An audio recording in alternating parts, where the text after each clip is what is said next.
Бүгін аймақтарда, мемлекеттік да, жергілікті да демилгелер күшөп, алғашқы жиынтықтар көріне баштады.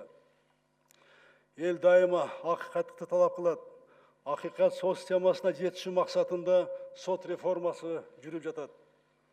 Тергөөнүн жана сот процесін ачык айқындығына бағытталған қылмыштардың жана жорықтарын бирдиктүү реестри иштей баштады. Санариптик инфраструктура, аудио-видео байкоо жана протоколдоштуруу киргизилип жатат.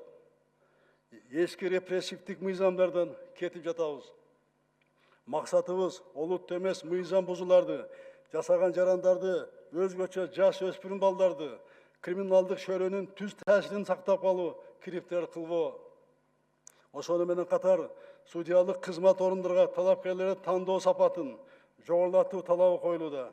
Мыйзам бузган бир нече судьялар кызмат орундарынан бошотулду. Ушу реформаны баштаар алдында 18-жылы соттук реформа кеңешинин жыйынында соттук корпуска алар баяндама жасап атканда мен суроо бердим эле. Ушу соттук реформаны ишке ашырыш үчүн соттук корпуска эмне керек деп. Ошондо айтышты эле, бизге саясий эрк жана каражат керек деп. Мына саясий эрк бар. 19-жылы көптөгөн каршылыктарга карабастан соттук укуктук реформаны баштадык. Каражаттарды 19-жылга башка тармакта талап кылып турса дагы сот тармак 38%га соттук реформага сот системасына бөлүндү, көбөйтүлдү. Санариптештирүү мына болуп жатат. Эң алдыңкы технологиялар менен аудиофиксация системасында киргизилет.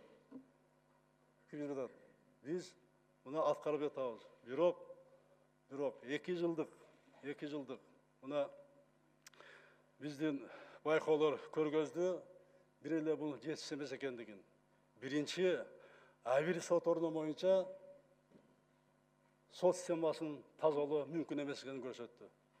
Мына мен соттордун жыйында да айтып атам. Ар кандай жыйында.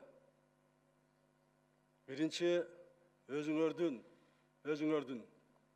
адамдык абириңерди, ички ыйманыңарды козгогула.